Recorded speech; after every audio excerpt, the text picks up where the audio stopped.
अस्सलामुअलैकुम। प्रोग्राम आज के अखबार के साथ मैं हूं रज़ा अब्बास और हमेशा की तरह कुछ अहम मौज़ूआत के ऊपर आज के इस प्रोग्राम में हम बात करेंगे। सबसे पहले हम बात करेंगे उसी मामले के ऊपर जो पूरी एक आवाम का हमें बनता हुआ नज़र आ रहा है महंगाई के हवाले से। जब से ये हुकूमत आई हमने ये देखा है कि महंगाई एक ऐसा मामला रहा है जिसके ऊपर हुकूमत बहुत सारे इजलास तो बुला लेती है, नोटिस भी हो जाते हैं, मगर महंगाई को कंट्रोल करने के हवाले से इक़दामात उस तरह से नज़र नहीं आ रहे जैसे कि बयानात दिए जा रहे हैं। वज़ीर-ए-आज़म ये वाहिद एक ऐसा मामला होगा महंगाई से मतलब जिसके पर वज़ीर-ए-आज़म पाकिस्तान ने 12 नोटिस लिए हैं, ज़ाती हैसियत में लिए हैं, इजलास भी तलब किए हैं, वज़ीरों मशीरों को हिदायत भी की गई है कि इक़दामात किए जाएँ और इन तमाम तर चीज़ों का जो एक अमली नमूना है वो मैदान में नज़र आए और आवाम को जो महंगाई वाला जो मामला है महंगाई के ऊपर रिलीफ दिया जाए। मगर रिलीफ के जितने भी जो वादे हैं वो फ़कत हमें कागज़ों की हद तक ही नज़र आते हैं, वो हमें फ़कत ज़ुबानों की हद तक ही नज़र आते हैं। आवाम में उस तरह रिलीफ अमली तौर पर हमें नज़र नहीं आता। इन तमाम अमूर के ऊपर बात करेंगे और टैक्स महसूलात के हवाले से हम बात करेंगे कि कल वज़ीर-ए-आज़म पाकिस्तान ने ट्वीट भी किया है, बिहार को शाबाश भी दी है कि जो टैक्स जो रेवेन्यू है बराह रास्त जो टैक्स है वो FBR ने काफ़ी हद तक जो जमा किए हैं जिसके ऊपर उनको शाबाश भी दी गई है। हदफ के मामले के ऊपर भी कि जो हदफ तयन था उस हवाले से FBR की जो कारकर्दगी है उस पैराहे में वो काफ़ी तसल्ली बख्श है। इसके साथ साथ हम बात करेंगे EVM से मुतल्लिक भी हम बात करेंगे कि हमने ये देखा कि कल एक वफाकी वज़ीर फवाद परसों वफाकी वज़ीर फवाद चौधरी की जानिब से काबीना इजलास होता है जिसके बाद हमने देखा कि एक स्टेटमेंट दी जाती है कि अगर EVM के ऊपर इलेक्शन कमीशन मुंतकिल नहीं होता, इंतखाबात को मुंतकिल नहीं करता तो काबीना और हुकूमत ये भी गौर कर रही है कि फ़ंड्स रोक देगी। इस सूरत हाल के बाद हमने देखा कि इलेक्शन कमीशन की जानिब से भी एक सख्त मौक़िफ़ गो के ज़राए से मुतल्लिक ही चलता रहा है, मगर वो ख़बर हमारी जो गर्दिश करती रही है जिसके अंदर ये कहा गया इलेक्शन कमीशन की जानिब से कि इलेक्शन कमीशन एक आइनी और ख़ुदमुख्तार इदारा है, किसी भी किस्म का जो दबाव है उसको कबूल नहीं किया जाएगा। ताहम सूरत हाल इसके ऊपर भी बात करेंगे कि मज़ीद भी जो नुकात हमने देखा कि शिबली फराज साहब का भी एक बयान आया है उसके ऊपर भी हम बात करेंगे। पंजाब के जो बल्दियाती इलेक्शन है वो भी पंजाब हुकूमत ने ऐलान कर दिया है कि EVM से ही होंगे। हम ये देखेंगे कि आया मुमकिन भी हो सकता है या नहीं हो सकता, ये फ़कत बयानात ही हैं। इसके साथ साथ हम ये भी बात करेंगे कि हमने देखा कि मंडी बहावलदीन की एक अदालत में कंज्यूमर कोर्ट में एक कुछ मामला काफ़ी दिनों से गर्दिश कर रहा था जिसके पर हमने ये भी देखा कि जज के ऊपर तशद्दुद किया गया है वकला की जानिब से और कुछ लोगों की जानिब से और जज की मुद्दियत में ही मुकदमा भी दर्ज कर लिया गया है। देखेंगे और तमाम तर मामले का जो पस मंज़र है वो क्या है, क्यों जज के ऊपर वकला की जानिब से तशद्दुद किया गया है। इन तमाम अमूर के ऊपर बात करेंगे। हमें स्टूडियो में ज्वाइन किया है सीनियर सहाफ़ी तज्ज़ियाकार हैं चौधरी खादिम अली मांडला साहब। मांडला साहब सबसे पहले तो आपके वक्त का बहुत शुक्रिया। सबसे पहले मांडला साहब बात कर लेते हैं महंगाई के हवाले से। हमने देखा कि महंगाई जब से हुकूमत आई है महंगाई का जो मसला है वो थमने का नाम ही नहीं ले रहा। क्यों हुकूमत उस तरह से डिलीवर नहीं कर पा रही, आवाम को रिलीफ नहीं दे पा रही जैसा कि वादे आवाम के साथ किए थे मौजूदा हुकूमत ने? बिस्मिल्लाहिर्रहमानिर्रहीम। बहुत शुक्रिया रज़ा। देखो ये अहम इशू है और हर पाकिस्तानी का इशू है, बिलखसूस जो गरीब आवाम है उनका तो बहुत ही ज़्यादा इशू। लेकिन ये बात बैठ कर इजलास बुलाने से, नोटिस लेने से या कोई भी बातें कर दें आके टॉक शोज़ में, इसका हल ये नहीं है। ये हम पहले दिन से, मैं तो बड़ा बरमला ये कहता हूँ कि हुकूमत कुछ भी कर ले आवाम को रिलीफ नहीं दे सकती। उसकी वजह ये है कि हमारे पास मुआशी जो है स्कोप वो इतना कम है कि देने के लिए कुछ भी नहीं है। भले का हर महीने जो मुल्क 8-10 अरब रुपया खाली सूद देता हो और कर्जे के बगैर आपका बजट ना बनता हो तो मुझे बताओ कि वो अवाम को क्या रिलीफ दे सकता है। वो अवाम की हड्डियों से खून तो निचोड़ सकता है और वो खून चूसकर बड़े बड़े उमरा जो है उनको नवाज सकता है। इसके अलावा हुकूमत के पास कोई चाराकार नहीं, क्योंकि कोई ऐसा अमली इकदाम किसी भी हुकूमत ने आज तक नहीं उठाया कि जिसके ज़रिए आपकी जो मुआशी हालत है वो बेहतर हो और अवाम को रिलीफ मिले। उसके लिए आप ये देख लें कि अभी इंडिया की आप देख लें बात कि इंडिया में जो काम उन्होंने स्टेप लिए हैं, जो हुकूमतें अपने मुल्क के लिए, अपने अवाम के लिए अगर कुछ करना चाहते हैं तो वो किस तरीके से करते हैं। जैसे ये तमाम बैंकों से हम जाके ATM कार्डों से पैसे निकालते हैं और मुख्तलिफ कंपनीज़ के कार्ड हैं, कोई वीज़ा कार्ड है, कोई स्मार्ट कार्ड है, कोई फलां कार्ड है, और हर ट्रांजैक्शन के ऊपर एक कटौती होती है जो कि अमेरिकन कंपनियों को जाती है, बाहर की कंपनी है, और हमारे सरमाए से जो है पैसा बाहर चला जाता है। इंडिया ने अपने लोकल कार्ड इंट्रोड्यूस कराए, इंट्रोड्यूस कराने के बाद वो जो पैसा बाहर जाता था, क्योंकि उन्होंने एक मुहिम चलाई, नरेंद्र मोदी बहुत बुरा है, हमारा दुश्मन है, हम बार बार उसके ऊपर तनकीद करते हैं, लेकिन ये काम उन्होंने इस तरीके से किया, लोगों में अवेयरनेस थी कि हर बंदा बॉर्डर के ऊपर जाकर नहीं लड़ सकता, हर बंदा जो है जंग में हिस्सा नहीं ले सकता, लेकिन वो इस तरीके से अपने मुल्क की मईशत को जो है मजबूत करके वो अपने जो है वो मुल्क की जो है मामलात उनको मजबूत कर सकता है। तो जब ये चीज़ें हुई तो अमेरिकन कंपनियों ने जो बाइडन के आगे जाकर ये कंप्लेन की कि हमें लेवल फील्ड जो है ना वो बिजनेस का इंडिया में नहीं मिल रहा। अभी दूसरी बातें देखें कि जैसे हमारे यहाँ ये गाड़ियाँ बनती हैं, टोयोटा है, होंडा है, तो हमारे क्या एग्रीमेंट है कि सिर्फ असेंबलिंग यहाँ होती है, प्रोडक्शन यहाँ नहीं होती। यहाँ अगर प्रोडक्शन के हम एग्रीमेंट करें तो ताकि जो मलाई है वो तो ले जाते हैं, वो खा जाते हैं, पाकिस्तान के हिस्से में क्या आता है कोई इस तरीके के। फिर ये जितना भी लग्जरी आप देखो, ये बड़े बड़े शरफा जो हैं, बड़े बड़े बैरोक्रेट क्या, हुक्मरान क्या, लग्जरी गाड़ियों में बैठते हैं। ये गाड़ियाँ बाहर से इंपोर्ट क्यों करते हैं? जो गाड़ी पाकिस्तान में बनती है वही गाड़ियाँ ये हुक्मरान इस्तेमाल करनी शुरू कर दे ताकि हमारा डॉलर बाहर ना जाए, हमारी मईशत के ऊपर इतना प्रेशर इस तमाम सूरत हाल के ऊपर मौजूदा हुकूमत की अगर हम बात करें तो महंगाई का मामला जो है एक ऐसा रहा है जो कवर नहीं हो सका। आप अभी भी जाएँ लोगों के तासुरात देखें तो वो कंपेयर करते हैं। अगर उनसे पूछा जाए कि साबका हुकूमत अच्छी थी महंगाई के हवाले से मतलब उन्होंने रिलीफ दिया था आपको या मौजूदा हुकूमत, तो उनका जो वोट है, उनकी जो राय है वो साबका हुकूमत कदर निस्बत वो कहेंगे कि हमें वो जो गुज़श्ता जो हुकूमत थी उसके अंदर का हमें काफ़ी रिलीफ मिलता था। हुकूमत मौजूदा हुकूमत तो हमने देखा कि वज़ीर-ए-आज़म बहुत सारे वादे वईद करके आए थे मौजूदा आवाम के साथ, इसी आवाम के साथ, इसी आवाम के आइंदा इलेक्शन आने वाले हैं उनको भी यकीन दिला रहे हैं कि हम अगली बार फिर आएंगे, फिर वही से वादे वईद किए जा रहे हैं। तो मौजूदा हुकूमत क्यों अपनी गवर्नेंस को बेहतर नहीं कर सकी? वो ठीक है आलमी सतह के ऊपर हमें एक कौमी एक पॉलिसी बनानी चाहिए माशी लिहाज से, मगर आपको 5 साल मिले हैं, आवाम ने आपको मैंडेट दिया है, तो इन 5 सालों में तो आपने रिलीफ देना ही है ना, वो क्यों नहीं दे सके आप? नहीं, मैंडेट रिलीफ देने के लिए है कुछ नहीं रहा, मतलब हुकूमत के गवर्नेंस नहीं है।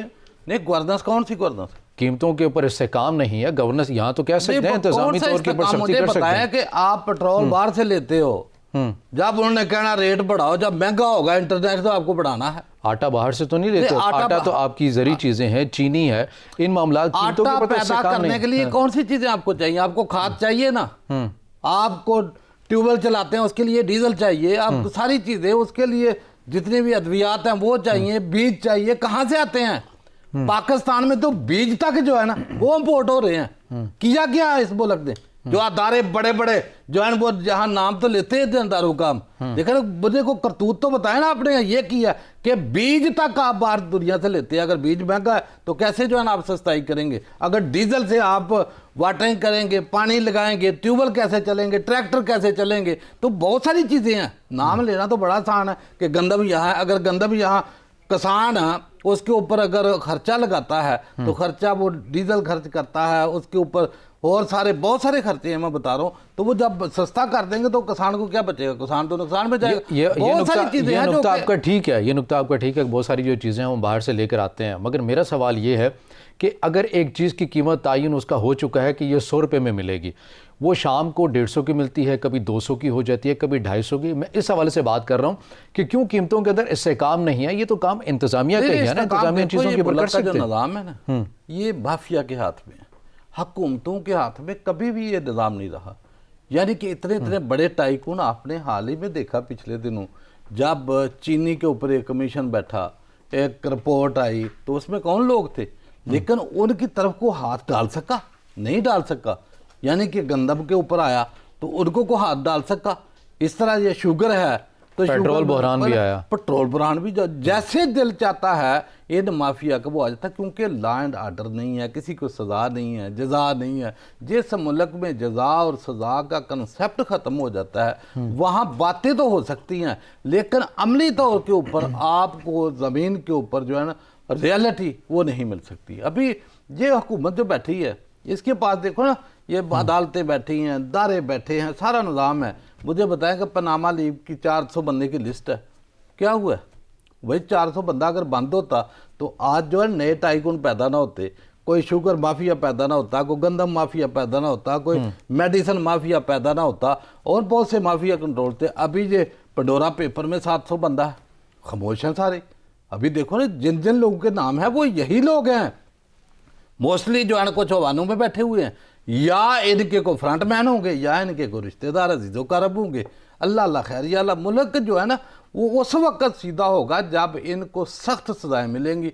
सज़ा देने की जो है ना कैपेसिटी नहीं है, उसकी वजह के सब बेनिफिशरी है इस निज़ाम के, सब मुस्तफ़ीज़ हो रहे हैं। ये लीड क्लास जो है ना, ये करप्शन क्लब है पूरा, ये हर बंदा जो है ना अपने तरीके से लूटता है। और ये जो डेमोक्रेसी जमहूरियत है, जिसको मैं बार बार कहता हूँ ये ब्लैक बेलक का नाम है, ये लूट मार का नाम है, इसमें गरीब आदमी की बेहतरी नहीं हो सकती।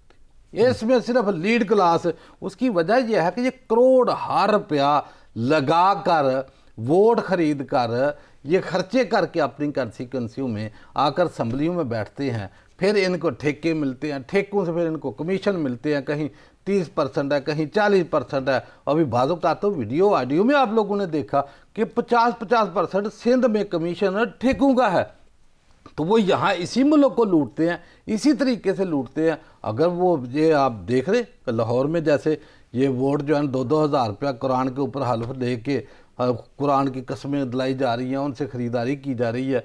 कोई 2,000 में बिकेगा, कोई 5,000 में बिकेगा, कोई 10,000 में बिकेगा। जहाँ जमहूरियत फार सेल हो, वोट फार सेल हो, कहते हैं कि वोट को इज्जत दो, इज्जत तो नहीं दी जा रही, नोट तो दिए जा रहे हैं। तो कभी बिरयानी के ऊपर बिक जाते हैं, कभी जलेबियों पे। तो ये सारा निज़ाम जो है ना, ये लूट मार का निज़ाम है।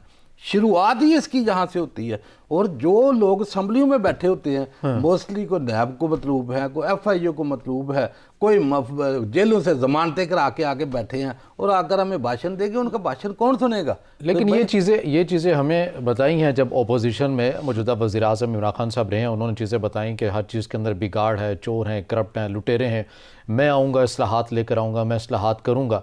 तो फिर अगर अभी भी 4 साल आप चौथे साल के अंदर दाखिल हो चुके हैं, फिर भी वही बातें करनी है, इस्लाहात कहीं नज़र नहीं आती। अपने वज़रा भी अब ये कहते हैं कि हम उस तरह से नहीं कर सके। वो आपने गवर्नर पंजाब की स्टेटमेंट सुनी होगी। तो फिर आप आवाम से आपने वादे किए, सारे उनसे वादे वहीद किए, आपने उनको यकीन दिलाया कि मैं माफिया से भी लड़ूंगा, मैं सारी चीज़ें भी करूँगा। तो फिर अब आवाम किसकी तरफ देखेगी जब आप भी कह रहे हैं कि माफिया बड़ा मजबूत है? तो माफिया के साथ लड़ रहे हैं ना वो। हालांकि लड़ाई में तो कोई कसर नहीं। कभी चौधरी जिनको कहता था कि ये पंजाब के सबसे बड़े डाकू हैं, तो रोजाना तो वो रूठे होते हैं, उनको बना रहा है। MQ जिनको कहता था दहशतगर्द जमात, तो रोजाना तो उनको बनाने के लिए उनकी अपनी जो है ये वो शेख रशीद को क्या कहता है, इसको मैं चौकीदार ना रखूँ, तो उसको जो है पूरे मुल्क का चौकीदार दे रखा है उसने। मुझे ये बताएं कि ये सारी बातें सिस्टम में ये रिक्वायरमेंट है कि इससे बाहर वो नहीं निकल सकता। क्यों कि ये जमहूरियत है, एक वोट वाला जो है ना उसकी भी सुननी है। अगर चौधरीयों की नहीं सुनेगा तो हुकूमत कैसे रहेगी जी? मुझे पता है पंजाब में कैसे रहेगी, वो पाक में कैसे रहेगी। MQ की ना सुने, ये ब्लैक बेलक है जिसके पास 4 वोट है, वो भी कहेगा हमारी ये शर्तें हैं, ये शर्तें हैं, ये शर्तें हैं। शर्तें माननी पड़ेंगी। अभी ये देखो ना, वो निज़ाम अदारे आपके कितने कमज़ोर हैं कि अगर नैब किसी को बुलाती है, मरियम को नोटिस दिया, एक दफ़ा बुलाया ना, उन्होंने दे पथराव बंदे इकट्ठे करके 500-700 हज़ार वो हशर किया नैब के दफ्तर का। बाद में जान नैब में जरूरत और हिम्मत ही नहीं हुई कि उसको नोटिस कर सके। और फजल रहमान को कहा तो जब नोटिस देते हैं, उसने बोला मैं लाखों बंदे लेकर नैब के दफ्तर पहुंचूंगा। बुलाया उसको, जगीर तरीन को, जब उसके ऊपर मुकदमात किए, उसने 30-40 का ग्रुप किया साइड पे, उसने बोला करो मेरा एहतसाब, गिराता हूं तुम्हारी हुकूमत। उसके बाद दारे ठस, हुकूमत ठस, तो बताओ कि बात हो रही है। ये निज़ाम ब्लैक में लग गए। इस निज़ाम के अंदर कहाँ बेहतरी है आपको? यहाँ आपने हर बंदे को तस्लीम कर दें। जितना बड़ा माफिया उसकी उतनी बड़ी डिमांड है, उतने बंदे उसके पीछे हैं। 2-4-10 हज़ार बंदा जो ला के ग्राउंड में सड़कों पे खड़ा कर देता है, वो कहता है कि मैं बड़ी ताकत हूँ। हालांकि सबको पता है, इनके करतूतों का पता है कि ये चोर हैं, डाकू हैं, लटेरे हैं। मुझे पता है ये सामने मॉडल टाउन हर प्रोग्राम में मैं कहता हूँ वो ढुका छुपा है। कहाँ अदारे तरहाएं इनकी देखें, इनकी बारात देखें, इनकी ठाट देखें, और इनकी रिटायरमेंटों के बाद इनकी मरात उतनी की उतनी। तो ये अंधे हो गए सारे कि भाई 14 बंदों का कत्ल है, 100 बंदे को गोली मारी, सामने है, कैमरों में महफूज है, किसी को नजर नहीं आ रहा। जब आपका निज़ाम इस तरह लंगड़ा, लूला, पाहज और अंधा हो जाए तो मुझे बताएं कि उसके ऊपर क्या तवक्को आवाम करेगी। इस निज़ाम में कतन, मैं बार बार कहता हूं कि प्राइम मिनिस्टर इमरान खान की सोच क्या होनी है कि वो भी इसी निज़ाम की सीढ़ियों के ऊपर चढ़कर इक़्तिदार तक पहुंचा है। 22 साल अगर इमरान खान ने मेहनत की है, स्ट्रगल किया, तो वो इक़्तिदार की है, निज़ाम के लिए नहीं की। निज़ाम जो है वो वोट से तब्दील नहीं होगा। वो तो कहते हैं सियासत में तब्दीली के लिए आया हूं और तब्दीली लेके आए ना। मुझे बताया ना, मुझे बता 22 साल लोगों ने इन्वेस्टमेंट किया उसके ऊपर, फिनांसिंग की है, जलसे, मनारे पाकिस्तान, इधर से उधर, जहाज लाहौर, कराची, फैसलाबाद, पेशावर, एक ही दिन में कई जलसे। 22 साल की आप इन्वेस्टमेंट लोगों की लगाए, तो मुझे बताएं कि वो लोगों ने पैसे किस लिए लगाए थे? वो अपने पैसे पूरे ना करें? वो अभी कमाने के लिए आता है हर बंदा। ये कोई इमाम बरी की दरगाहें नहीं है कि लोग आकर इन लोगों के ऊपर इन्वेस्टमेंट करते हैं, वो कमाते हैं, ये बिजनेस है। पाकिस्तान में सबसे बड़ी इंडस्ट्री जो है वो सियासत, ये जमहूरियत है। जमहूरियत के चेहरे आप देखें, दागदार शक्लें देखें, इनका सच और झूठ देखें। ये चीज़ें तो रिकॉर्ड के ऊपर हैं। ठीक है, इस्लाहात अगर आपने करनी थी, आप तो इस चीज़ का मंशूर भी लेकर आए, सारी चीज़ों का आवाम को रिलीफ देने का मंशूर भी लेकर आए। लेकिन मौजूदा जो महंगाई है, इतनी महंगाई तो साबिका हुकूमतों में भी हमें उस तरह नज़र नहीं आती। जो हमें खान साहब ने बताया कि वो चोर हैं, करप्ट हैं, लुटेरे हैं। अब तो आवाम का आवाम आप चले जाएं, आवाम की राय भी लें तो तमाम तर चीज़ें वही हैं कि वो कहते हैं कि साबिका हुकूमतें जो हैं वो बेहतर हैं। डबल फिगर्स के अंदर ये महंगाई जो है वो शामिल हो चुकी है। तो आवाम को रिलीफ कब देना है? हमें तो बता दिया जाता है कि अभी भी हमने देखा कि वज़रा ये कहते हुए नज़र आते हैं कि कोई ऐसा मसला नहीं है, ये फ़कत मीडिया में हाई महंगाई हो रहा है। आवाम जो है वो बड़ी सुख में है। 60% आबादी जो पाकिस्तान के देहातों के अंदर है, वो किसान है, वो बड़े मज़े से रह रहे हैं। ये फ़कत तकरीबन गिने चुने अफराद हैं, 10 से 12, ये उनको मुश्किलात का सामना है। आपको लगता है कि महंगाई वाकई वज़रा के मुताबिक मुल्क का मसला नहीं है और ये 10 से 12% ही लोग हैं जिनको मसला है? बात यह है कि वज़रा जो तकरीर करते हैं, जो कहते हैं, उनको वाकई मसला नहीं है। जो लीड क्लास है उनको क्या मसला? उनका 500 रुपये लीटर पेट्रोल हो जाए, 1000 रुपये हो जाए, जिसकी 10 लाख, 5 लाख, 5 लाख, 4 लाख सैलरी है, उसके लिए अगर 500 रुपये लीटर भी हो जाए तो उसके लिए तो है। जो गरीब आदमी 200-400 रुपया, जिसको मजदूरी भी ना मिले और उसके 2-4 अगर बच्चे हैं तो उसने अपना घर चलाना है, तो उसके लिए तो मसले हैं। लेकिन चूंकि ये लीड क्लास का मसला नहीं है, ये जो आकर तकरीरें कर देते हैं, इनके लिए कोई मसला नहीं है। ये मसला है लेकिन उस मसले की तरफ तवज्जो नहीं है।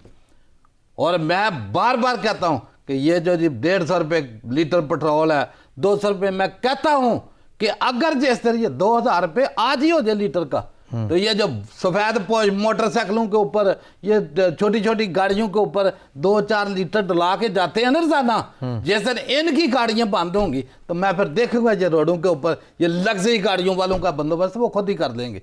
आज तो सबकी आंखें बंद है कि हर बंदा डंग टपाऊ है। ये जो कहते हैं कि पहली हुकूमतें अच्छी थी, ये बेड़ा गर्क क्यों ना हुकूमतों ने किया कि जब 2008 में 6000 अरब का जो है ना वो आपके ऊपर कर्जा था, तो 30,000 अरब का ये 10 सालों में हुआ ना पिछलों में, और उसी का ब्याज देते हैं जिसका बेड़ा गर्क है। और उसका हल एक ही था कि जिस बात के ऊपर इमरान खान को वाम लाई थी कि इन चोरों, लुटेरों, डाकुओं से जो है ना वो लूटा हुआ सरमाया वापस करें। लेकिन आपका निज़ाम ऐसा है कि अल्लाह के फजल से एक कैदी को जेल में नहीं रख सकता, उसको 50 रुपये के स्टाम्प के ऊपर कहता आप जाएं।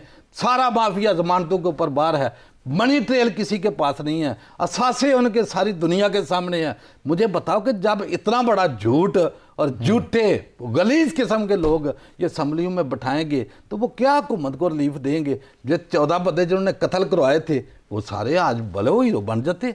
जिन्होंने मुल्क का सरमाया लूटा है, वो ये शहबाज शरीफ क्या वो जो वज़ीर आला रहा है कोई 1-2 दफ़ा, तो मेरा ख्याल है इसका देखें ना 25 अरब की मनी ट्रेल। वो कहते नहीं है, वो उसकी वो जो मरियम है क्या नवाज शरीफ की बेटी, वो क्या कहती कि जनाब मेरी बरून मुल्क तो क्या पाकिस्तान में प्रॉपर्टी नहीं। जब निकलती है तो फिर कहाँ से निकल आती हैं?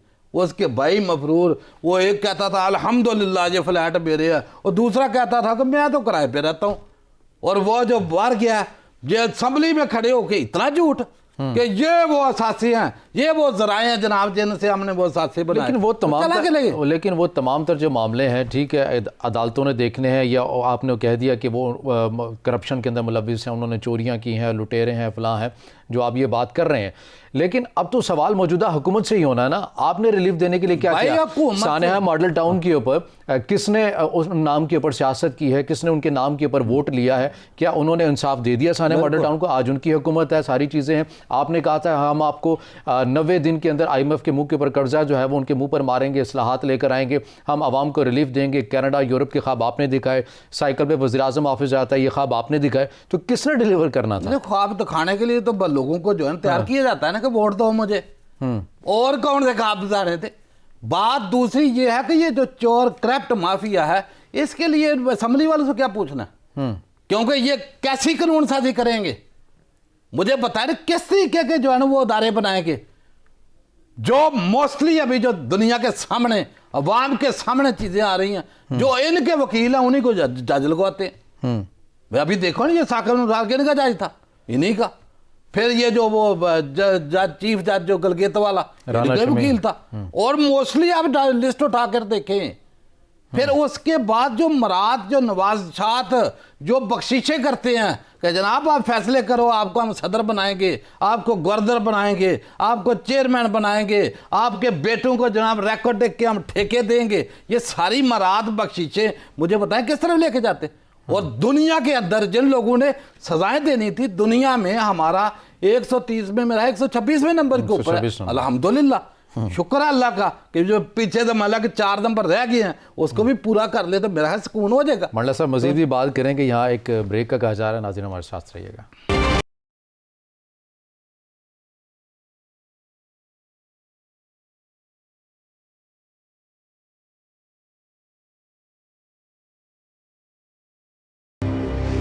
ब्रेक के बाद नाज़रीन प्रोग्राम में आपको खुश आमदीद कहेंगे। और हम बात कर रहे थे कि महंगाई के हवाले से मंडला साहब ने इससे पहले, ब्रेक में जाने से पहले बात की, इदारों के अंदर इस्लाहात के वादे तो कर दिए जाते हैं, मगर ये वही लोग हैं और इन्हीं का बनाया हुआ निज़ाम है, इसके अंदर जो बेहतरी की जो गुंजाइश है वो नहीं हो सकती। वादे वईद किए जा सकते हैं, आवाम को ख्वाब दिखाए जा सकते हैं, मगर उनकी तकमील जो है वो मुमकिन नहीं है। मंडला साहब, इदारों की बात हो रही है तो इदारों के मज़ीद हमें देख लेते हैं कि मंडी बहावलदीन के अंदर कुछ दिनों से बड़ी अजीब सी सूरत हाल ये हुई कि एक कब्ज़ा माफिया से मुतल्लिक अदालत एक्शन लेती है एक शहरी की दरख्वास्त के ऊपर। वो शहरी अदालत में जाता है, कंज्यूमर कोर्ट में जाता है, अपना मुद्दा बयान करता है। इस हवाले से इंतज़ामिया को अदालत जो है वो तलब करती है, मगर क्लर्क को भेज दिया जाता है। फिर उसके बाद DC और AC की जानिब से जो है अदालत की जज साहब की तस्दीक भी की जाती है, जिसके ऊपर उनको सज़ा भी दी जाती है। तो जब हम बात करते हैं कि इदारे जो हैं वो इंसाफ नहीं करते हैं, तो जब इदारे ठान लेते हैं शहरियों की हिफाजत के लिए, उनके हकूक़ के तहफ़्फ़ुज़ के लिए, तो उनको फिर तशद्दुद का निशाना बनाया जाता है। हमने देखा कि ये कंज्यूमर कोर्ट के जो जज थे अब्दुल जब्बार साहब, इनको तशद्दुद का निशाना बनाया गया वकला की जानिब से और कुछ जो लोग हैं उनकी जानिब से भी। तो फिर ये क्या तासुर दिया जा रहा है जब जजों के ऊपर जो है अदालतों के अंदर जाकर तशद्दुद किया जाएगा? देखिए, बात यह बड़ी अफसोसनाक बात है कि जो मंडी बहावलदीन में सान्या हुआ, सबसे पहले तो अवाम पाकिस्तान की तरफ से जो जज हैं, सेशन एंड डिस्ट्रिक्ट जज राव अब्दुल जब्बार साहब, उसके लिए जो दुआएं और जो अवाम का जो मसरत और ख़ुशी का इजहार था, जो मजबूत और दलेराना बहादुर फैसला उन्होंने दिया कि उसकी तारीख में कोई ऐसी मिसाल पाकिस्तान में नहीं मिलती। वो एक वाक़या जो है ना, वो इंडिया का जो जस्टिस खड़ग सिंह, उसका तो हम सुनते आए और पढ़ते भी आए कि जस्टिस खड़ग सिंह जो है ना, वो पटियाला रियासत के जो महाराजा थे उनका मामू था और बिल्कुल अनपढ़ था, स्टेट अल्लाह बे नहीं जानता था। तो उस शहर में जज की जो जस्टिस की कुर्सी थी वो खाली थी। तो उस वक्त ना वायसराय हिंद जो था वो अपॉइंटमेंट करता था जज की। तो उसने अपने भांजे को कहा कि यार ये मुझे जो है ना जज लगा दो। उन्होंने एक चिट्ठी लिखी, वायसराय हिंद के सामने जाके वो पेश हो गए। उन्होंने बोला भी आपकी तलीम कितनी है? उसने बोला तलीम को मैंने क्या करना, मैंने खुद आपको इधर क्लासरूम में कुछ क्लास लेनी है, मैंने बच्चों को तलीम देनी है। ने बोला भी आपने सजाएं देनी है। ने बोला ये तो बचपन का हमारा काम है कि हम पर्या पंचायत करते हैं, ये करते हैं। खैर वायसराय हिंद ने उसको अलाट कर दी कि आप जज हैं, चले गए। पहला ही दिन अदालत में जब मुकदमा लगा तो एक कत्ल का केस आ गया। एक खातून, उसके खामद को 4 बंदों ने कत्ल किया। वाह बका करती औरत अदालत में खड़ी है, 4 बंदे जो मुलजम है वो भी अदालत में खड़े हैं। तो जज साहब ने औरत से पूछा भाई आपको क्या हुआ? उसने बोला मेरे शोहर को बड़ी बेदर्दी से उन्होंने कत्ल किया, किसी के हाथ में बेलचा था, किसी के लाठ थी, किसी के कुछ था, तो इन्होंने मेरे सामने कमाद के खेत से निकले और बड़ा मार मार के जान से मारा। बंधु से पूछा हाँ भाई बताओ आपने मारा? उन्होंने बोला नहीं हमारा मारने का मकसद नहीं था, हम तो खुद जो है ना उनको समझाने गए थे, ऐसे हो गया ऐसे हो गया। उसने बोला बंदा तो मर गया ना, साइड पे हो जाओ। जब साइड पे किया आर्डर लिखाने लगा तो एक सामने से काले कोट वाला खड़ा हो गया वकील, माई लॉर्ड। उसने बोला भाई आप कौन है? उन्होंने बोला जनाब मैं इनका वकील हूँ। बोला आप क्या चाहते हैं? तो बोला जनाब जो आप हुक्म दे रहे हैं ना, असल बात ये नहीं है, ये बंदे जो गए थे। उसने बोला अच्छा आप हैं कौन? उसने बोला जी ये वकील है इनका। तो बोला इनका ही बंदा हुआ ना, आप भी इधर साइड पे आ जाओ। उसने बोला कि 4 मुलजम ये और 5वां ये भी इनका साथी, क्योंकि वो भी इन्हीं की बात कर रहा है, ये 5 को जो है ना फांसी पर लटका दिया जाए। पटियाला में ये तारीख है कि जब तक जस्टिस खड़क सिंह रहा पटियाला में कोई कत्ल की वारदात नहीं हुई। तो ये जो दलेराना फैसला उसने किया राव अब्दुल जब्बार साहब ने, तो मेरा ख्याल तारीख दोहरा दी कि दुनिया में ऐसे लोग हैं कि जो गरीबों के लिए, एक मस्कीनों के लिए भी बड़े स्टैंड ले सकते हैं। लेकिन आगे होता क्या है कि उनको 3-3 माह की जो है ना वो सजा सुनाता है जज, और डीपीओ को हुक्म देता है कि इनको गुजरात जेल में बंद करे, और बीच में इंतजामिया अपनी अदालत लगाती है। वो जेल नहीं पहुंचते, लाहौर चले गए। वो जेल नहीं पहुंचते। ये हम पूछना चाहते हैं कि दरमियान में कौन सी ऐसी अदालत थी जिन्होंने उनको लाहौर जो है पहुंचा दिया गुजरात जेल की बजाय। तो जब वहां जाते हैं तो वहां तो फिर अल्लाह वो क्या 3 महीने की सजा होता है, वो जैसे आप रूटीन होता है कि यहाँ तो जो है ना 50 रुपये के स्टाम्प के ऊपर जो है बरूने मुल्क। तो फिर दूसरी तरफ क्या होता है कि फिर वही वकला, क्योंकि वो उनका दिल बढ़ गया कि भाई बड़ी अदालत ने इनकी सजा मुअत्तल कर दी, सस्पेंड कर दी, जमानत ले ली। तो फिर वो उन्होंने बताया कि जनाब उनके जो हमायती थे वो जज के ऊपर आ गए। वीडियो सारी दुनिया के सामने चल रही है कि वहां उसको जो है वो घुसे मारे, जो उसको खींच के कहते हैं कि उसको जो है वो ड्रेसिंग रूम में लेके सोफे पे गिरा कर फिर घसीट के गाड़ी पे बिठाया, अदालत को बंद किया। तो मेरा ख्याल है कि ये क्या मैसेज है कि ये एक ताकत है, नशा है। ऐसे किसी ये शहरी के ऊपर तशद्दुद किया जाए तो हम ये कहते हैं कि अदालतें इंसाफ देंगी। यहाँ पर तो जज के ऊपर ही तशद्दुद हो गया है और वज़ीर आला पंजाब ने भी उसका नोटिस ले लिया। आपको लगता है कि अब हम यही कह सकते हैं कि जज साहब को इंसाफ मिलेगा? तमाम बाकी देखिए बात यह है कि जो हालात सामने हैं, ये बिलखसूस वकला हजरात मुझे ये बताएं कि इनको हक के साथ खड़ा होना कि अगर वकील दलील के साथ काम ले, अगर यही काम बाहर वाले, भैया आप तो पढ़े लिखे लोग हो, आप किस हैसियत में जाकर क्या मैसेज दुनिया को दे रहे हैं? और जब तक मुझे बताया कि लाहौर में वकला ने एक अस्पताल के अंदर जाकर जब तोड़ फोड़ की, वो जो मरीज थे उनके जो वो वेंटिलेटर थे, मतलब मुझे क्या क्या नहीं हुआ। यहाँ हाई कोर्ट के अंदर अतरमुल्लाह चीफ जस्टिस इस्लामाबाद, उसके साथ जो कुछ हुआ। तो जब इन लोगों को आप लगाम नहीं डालेंगे, ये निज़ाम जो है हरकत में नहीं आएगा, तो मुझे बताएं कि फिर तो लॉ एंड ऑर्डर पहले ही नहीं है, पहले ही हालत खस्ता है। और अगर एक आध माई का लाल का जान का बच्चा इस तरह का जज अगर है, वैसे तो सबको ये काम करने चाहिए कि फौरी इंसाफ, फौरी फैसले कि भाई आपकी गलती है, उसको पता चले कि मैंने आंदा क्या करना है। अगर कोई एक आध जवान का बच्चा जो है ना अगर मुल्क में है तो उसको किस तरीके से डैमेज को आया है, किस तरीके से इंतजामिया ने इन्वॉल्वमेंट किया है, और सब ने अपनी अपनी अदालतें लगाकर ये मैसेज दिया है कि हम लोग अनटचेबल है। वो फ्यूडल राज है, जैसे हम पढ़ते थे छोटे माशरती इल्म का डीसी जो है ना वो मुल्क का जो है ना वो इलाके का जो है ना सरबराह होता है। तो उसने बोला मैं तो सरबराह हूँ, मुझे कैसे ये जज बुला सकता है? मुझे तो सारी मसाले मौजूद है, क्योंकि पावर उनके पास होती है, एडमिनिस्ट्रेशन पावर उनके पास होती है, सारा जो है ना निज़ाम उनके हाथ में होता है। तो ये मेरा ख्याल जब कानून के ताबे सबको लाना है तो हुकूमत को, बिलखसूस प्राइम मिनिस्टर ऑफ पाकिस्तान को, जो कहते हैं कि मदीने की रियासत एक जैसा, तो ये जो कुछ हुआ है तो ये तो एक एग्जाम्पल बनाना चाहिए। अगर नहीं बनाएंगे तो पहले ही मेरा हाल 126वें नंबर पे है। तो माशाल्लाह अगर कोई इस तरह के जज हिम्मत वाले अगर उनके फैसलों के ऊपर अमल नहीं होता तो फिर 126 में आगे जाएंगे, फिर कहाँ जाना? 130 भी क्रॉस करेंगे। हाँ ये तो लग रहा है। अच्छा बात कर लेते हैं आगे मज़ीद ईवीएम के हवाले से इदारों की बात हो रही है। तो हमने देखा कि इलेक्शन कमीशन के ऊपर आजकल जो है इलेक्शन कमीशन है ख़बरों की जो जीनत बना हुआ है। हमने देखा कि वफाकी वज़ीर फवाद चौधरी की जानिब से कहा गया है कि अगर इलेक्शन जो है आने वाले जो इलेक्शन जो दीगर हैं, चाहे वो ज़िमनी इंतखाबात हों, बल्दियाती इंतखाबात हों या कौमी सतह के ऊपर जो इंतखाबात होने हैं, अगर इलेक्शन कमीशन मुंतकिल ना हुआ EVM के ऊपर तो हम फंड्स रोक देंगे।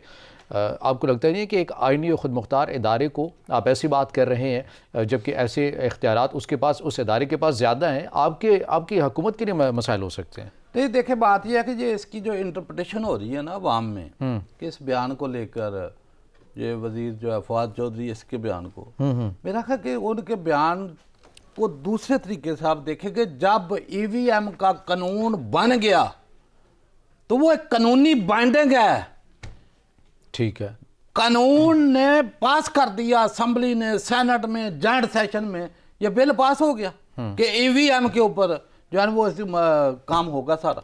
तो EVM तो कानून का हिस्सा बन गई ना। तो अगर इलेक्शन कमीशन चाहेगा EVM निकाल दो और हमें फंड रिलीज कर दो, तो ये तो हुकूमत के टेढ़े पे खड़ी हो जाएगी। भाई उसने आइन के मुताबिक फंड रिलीज कर दिए हैं, और अगर वो चाहते हैं कि ये कानून को हम नहीं मानेंगे, ये जो जॉइंट सेशन ने पूरा बिल पास किया हम नहीं मानेंगे, मैं फंड दे दो, तो वो तो खुद जो है ना कानून की ज़ात में आ जाएगी हुकूमत। गैर कानूनी काम किसी भी तरफ से हो तो वो गलत है। अगर ये कानून का हिस्सा बन गया तो वो लाजम है ना, इसमें दूसरी राय नहीं है। इसके ऊपर आप मज़ीद भी जारी रखिएगा, लेकिन यहाँ पर जो नुक्ता है वो अहम है, वो समझने के लिए ये है कि फवाद चौधरी साहब ने कहा कि काबीना जो हुकूमत जो है वो ये बात पे गौर कर रही है कि फ़ंड भी रोक देगी। शिबली फराज साहब ने प्रोग्राम के अंदर बैठ के कह दिया कि ये वज़ीर-ए-आज़म की गैर मौजूदगी में बात हुई थी और वो कैजुअल गुफ्तगू थी। वज़ीर-ए-आज़म साहब उस समय नमाज़ के लिए गए थे, 3-4 मिनट के बाद वो आ गए, लेकिन ये वज़रा आपस में कैजुअल बात कर रहे थे, काबीना की हतमी बात नहीं थी। एक नुकता, इसके बाद आपने कहा कि इलेक्शन कमीशन अगर EVM को निकाल देगा तो फिर जो फंड्स हैं वो भी गैर कानूनी हुकूमत के टहरे के अंदर आ जाएंगे। लेकिन इलेक्शन कमीशन तमाम तर मामले के ऊपर इनकार नहीं कर रही, बल्कि उन्होंने तो ख़ुद फवाद चौधरी साहब कल भी किसी प्रोग्राम में बैठ के कहते हैं हमें जो है उन्होंने मदरजात जो हैं वो दिए हैं, हमें कुछ बिल्डिंग्स है, स्टोर रूम्स के लिए चीज़ें जो जारी हैं। आपने देखा कि इलेक्शन कमीशन की भी एक मीटिंग हुई है जिसके अंदर ओवरसीज़ के इंतखाबात के हवाले से भी बात हो रही है, लेकिन इलेक्शन कमीशन ही कह रहा है कि आप जल्दी नहीं दिखा सकते, हम मरहलावार चीज़ों को कर रहे हैं। इलेक्शन कमीशन ने तो इनकार ही नहीं किया। ये बात फवाद चौधरी साहब के ऊपर आ रही है कि आपने कैसे एक आइनी इदारे को जो है वो आप फंड्स रोकने की बात करें, वो तो आपके साथ ताउन कर रहे हैं। ये चीज़ें बात ये है कि अगर ताउन कर रहे हैं तो मेरा ख्याल है कि अवाम पाकिस्तान है एक स्टेप जो है ना वो आगे चली जाएगी। ये पहले बात ये है कि ये EVM भी इस मुल्क में कुछ नहीं बिगाड़ सकेगी। जो RTS भी था, RTS और चीज़ है, ये सिर्फ टेक्नोलॉजी तो थी ना, टेक्नोलॉजी तो थी। 15% जो होती है ना वोटों की, जो है ना एक बंदा 5-5 अंगूठे, 10-10 अंगूठे, 20-20 अंगूठे लगाता है, ये उससे जो है ना वो अभी खौफ खा रही हैं दूसरी पार्टियां। क्योंकि हम तो गाँव देहातों में खुद जो है ना कई दफा पुलक जट भी रहे हैं, खुद रहे हैं प्रैक्टिकली, कि जो हाल वहाँ होता है वो सारी दुनिया को पता है। कराची में सबको पता है कि वहाँ घरों में बैठी होती थी, अंगूठे ठका ठग, और पता चलता था 1.5 लाख वोट, 1.25 लाख वोट, इतने लाख वोट। तो मुझे पता है कि उससे खौफ खा रहे हैं ये लोग, लेकिन ये बिगाड़ कुछ नहीं सकेगी इस निज़ाम को। उसकी वजह कि लाहौर में आपके सामने जिस तरीके से, क्योंकि ये जो वोटों की खरीदारी पहले होती है, ये मशीन क्या करेगी? अगर किसी से हलफ ले लिया जाता है, कुरान पे बंदा हलफ देता है, क्या वो बेईमान हो जाएगा या पैसे लेके बेईमान हो जाएगा? ये आपने ये सेनेट का इलेक्शन हुआ तो किस तरीके से जो है ना वो हैदर गिलानी वो कैसे गाइड करता था कि अगर आपने वोट को ख़राब करना है तो आपने ये करना है, अगर वोट आपने डालना तो उसको जो है ना वो काइट पतंग की तरह उसको फोल्ड करना है। कैसे दरस होते थे। फिर पैसे की लैंड देना, कैसे वो नासिर शाह फलाना सबकी आइडियो सबने, इस निज़ाम ने किसी को रोका? अगर ये निज़ाम सजाएं नहीं देगा, गायब हो जाते हैं, 20 गायब हुए ना, तो कहाँ निज़ाम? अभी तक वो बंदे कहाँ हैं? मुझे बताया ना, निज़ाम सोया हुआ है। 100 मोटो एक्शन लेकर अदालतें जो है ना वो फौरी इंसाफ दें। ये इंसाफ है मुल्क के साथ, यही तो इंसाफ है कि जिसके लिए जो है ना वो अवाम पाकिस्तान जो मुंतज़िर है कि कब ये अदालतें, लेकिन अभी करे बंदा क्या? जिसने फैसला करना होता है उसकी कोई ऑडियो आ जाती है, कोई वीडियो आ जाती है, कोई एहतसाब करने वाले का वीडियो सर से पाँव तक पता नहीं क्या क्या। मुझे बताएं कि कौन फैसले करेगा, कौन एहतसाब करेगा, किसको लाएंगे, कहाँ से लाएंगे? ये सबको पता है कि सब कोई ना कोई किसी के जो है ना वो डोरे पीछे से कोई लाता है, फैसले करने वालों की भी डोरे हिलती हैं। सारा ये माफिया है, ये पूरा माफिया जो कैसे पेश जाने देंगे। लेकिन मैं कहता हूँ कि ये अवाम पाकिस्तान निकले, ये ईवीएम के ऊपर जाए, ताकि ये जो 10-10, 20-20, 100-100 गुठे जो है ना दबरदूस होता है, इसका खात्मा हो। कोई बदे को राना सनाउल्लाह साहब ने कहा है कि हम इलेक्शन जो है वो ईवीएम पर किसी सूरत उस तरह से नहीं होने देंगे, क्योंकि हुकूमत इन तमाम तर मामले के ऊपर लूप में नहीं ले रही। अगर हुकूमत ने इलेक्शन कमीशन के ऊपर दबाव डालकर ऐसा किया तो फिर वो TLP वाली सूरत हाल देखेगी इलेक्शन वाले दिन। देखो बात ये है कि वो बेज़िद हैं, उनको पता है कि अगर ये आगे तो हमारा जो 15-20 ये % वोट दबड़दांदली के साथ पड़ता है, ये नहीं पड़ेगा। अवाम को पता है इन लोगों ने मुल्क का बेड़ा गर्क किया। ये राना सनाउल्लाह, ये सारे, ये बसाने मॉडल टाउन एक ही केस है, खोल दो यार, वो खुदा के लिए खोल दो। उन जो गरीब बंदू का खून बहा है उनके लिए खोल दो, मुल्क की डायरेक्शन सीधी होने के लिए खोल दो। ये पनामा लीग की 400 बंदे की लिस्ट खोल लो। मैं तो कहता हूँ प्राइम मिनिस्टर ऑफ पाकिस्तान को बार बार कि एक ऑर्डिनेंस निकालो मजबूत कि पनामा पेपर वाले और ये जो है पनामा लीग और पंडोरा पेपर 1100-1200 बंदा बनता है, इनका ला के डी चौक में वो भाई सऊदी मॉडल लगाएं। ये खुद बात चौधरी कहता था कि भाई उनको अपोजिशन तो कहती है कि पनामा के ऊपर जितने भी बंदों के नाम है तहकीकात कर लें। खाली नवाज शरीफ के ऊपर क्या है यार, तहकीकात बगैर तहकीकात के कैसे करेंगे? जिसके फ्लैट बार है तहकीकात है ना, जिसने बड़े बड़े मशीर खजाना जो मौजूदा हुकूमत के हैं शौकत तरीन साहब, अब उनका नाम भी पंडोरा पेपर्स के ऊपर आया। वो तो इसलिए तो वजीर बन रहा है। जब वो आया उन्होंने कहा कि ये तो कंपनी तो नाम की तो बंद पड़ी है। अगर शौकत तरीन का नाम है ना उसमें, तो वजीर इसीलिए तो बन रहा है ना। तो मैं क्या कहता हूँ कि इस मुल्क में जितना बड़ा चोर, डाकू, लटेरा, कातल है, और वो उतने ही बड़े ओहदे के ऊपर विराजमान है, और हम क्या पीटते हैं? वामे पाकिस्तान के हिस्से में यही लोग आते हैं। ये अदारों का काम था, सफाई करके चोरों को बाहर निकालते, सजाएं देते, डिस्क्वालीफाई करते, ताकि कोई बंदे के पुत्र जो है ना वो असम्बली में आते। जब सजाएं नहीं देनी, डिस्क्वालीफाई नहीं होना, तो इन्होंने फिर के आना है और आके फिर बदमाशी कर दी है, फिर मुल्क को लूटना है। और बनी ट्रेल पूछो तो कहते हैं तुम्हें क्या है। वो नवाज शरीफ जो बाहर है वो उससे पूछा ना भाई, अच्छा उसने बोला भाई सासे मेरे आमदन से ज्यादा है, तो मुझे बताओ कि तुम्हें क्या तकलीफ है। तो जब वो खुद कहते हैं तुम्हें क्या तकलीफ है, तो दो उनको मौका फिर, ताकि ना पूछ सको। पूछने वाले कौन है? उन्हीं के वकील बैठे होते हैं आके, उन्हीं को वो खुद लगवाया होता है, उन्हीं की जो है ब्यूरोक्रेसी है सारी, जो इस निज़ाम को चलने वो बेनिफिशरी है इसके, उसके बगैर कैसे काम चलेगा। मैं ये बार बार कहता हूं कि अगर इस निज़ाम में इतना दम नहीं, दो ही हल है कि अगर अवाम को रिलीफ देना है, एक या तो इन चोरों, लटेरों, डाकुओं को लाकर एक जगह बंद करके उस वक्त तक बंद रखे जब तक ये लूटा हुआ सरमाया वापस नहीं करते। दूसरा ये है कि मदीने की रियासत सब की प्राइम मिनिस्टर, प्रेसिडेंट, तमाम चीफ्स और तमाम ब्यूरोक्रेट्स की तरह 20-20 हज़ार एक मजदूर के बराबर कर दे, मुल्क आपका खुशहाल हो जाएगा। इसके अलावा कोई चाराकार नहीं है आपके पास। अभी एक अरब जो है ना लेते हो ना IMF से, उनकी शर्तें पड़े, बढ़ाओ रेट, सऊदीया से कर्जा लिया, क्या शर्तें रखी हैं उसने कि जनाब अगर आप IMF के डिफाल्टर हो गए, आप उधर से निकल के तो हम कर्जा वापस लेंगे। यानी कि उल्टा कानून ने पकड़ाया कि हमें उसने पाबंद किया है सऊदी अरेबिया ने कि आप जो है ना IMF के तलवे चाटो, अमेरिका के तलवे चाटो, उनके मतहत करके उन्होंने पैसे दिए हैं, तो हम पैसे अपनी हना, गैरत, इज्जत जो है वो वहाँ सेल कर देते हैं, कंप्रोमाइज़ कर देते हैं हर चीज़ को। वो किस लिए? इन चंद लटेरों के लिए। और गरीब आवाम को क्या चीज़ों को खैर अभी मौजूद तो नहीं, पहले हमने ये डिस्कस कर भी चुके हैं, लेकिन बात यह है कि FIA मातहत है वज़ीर-ए-आज़म के, उनको चाहिए था इंक्वायरी कर लेते, पनामा के ऊपर, पेंडोरास के ऊपर, सारी चीज़ें जो हैं वो सामने आ जाती थी। कमीशन आपने बनाया हुकूमत आते साथ, मगर आज तक उसका कुछ पता नहीं चला। 4 साल आपकी हुकूमत को होने वाले हैं। मगर फिर वही बात करेंगे, EVM के ऊपर हम बात करेंगे। पंजाब हुकूमत ने फैसला किया है कि हम जो बलदियाती जो इंतखाबात हैं EVM के ऊपर हम करवाएंगे। इतनी जल्दी आपको लगता है कि गालिबन रोज़ों से पहले बलदियाती इंतखाबात हो जाएंगे, जबकि इलेक्शन कमीशन अपने तहफ़्फ़ुज़ात का इजहार भी कर रही है, तो कैसे इतनी जल्दी तमाम जो चीज़ें हैं वो हो जाएंगी? देखिए, अगर वेल हो रहा काम करने की चाहती है हुकूमत, तो क्या नहीं हो सकता है। वो गवर्नमेंट, हमारे पुराने बुजुर्ग कहते थे, इसको कहते हैं गवर्नमेंट, कि अगर गौर करें तो 1 मिनट लगता है। सही, अगर गौर करें, ये वो गवर्नमेंट है। अगर यहाँ वो गवर्नमेंट चाहिए, लेकिन अगर बातें, बयान, तहकीक, कमेटी पास होएगा, पैसा मिलेगा, ये कैसे मिलेगा भाई? आपने करना, काम शुरू कर दो, आर्डर दे दो। ये क्या काम है? टाइम थोड़ा, टाइम इनको कितना चाहिए? ये तो 73 साल में कुछ नहीं कर सके, इनको टाइम चाहिए। जो काम ना करना हो तो उसमें सारे जो है ना वो ठेकेदार आ जाएंगे, वक्त कम है, मशीनें कहाँ रखनी है भाई, तो बंदे कहाँ रह रहे हैं भाई? वो इतनी बिल्डिंगें बना रहे हैं ना ये प्राइम मिनिस्टर, किसी एक बार डम कर दो, ये क्या, और नहीं तो तंबू ताइबान लगा दो, क्या मसला है?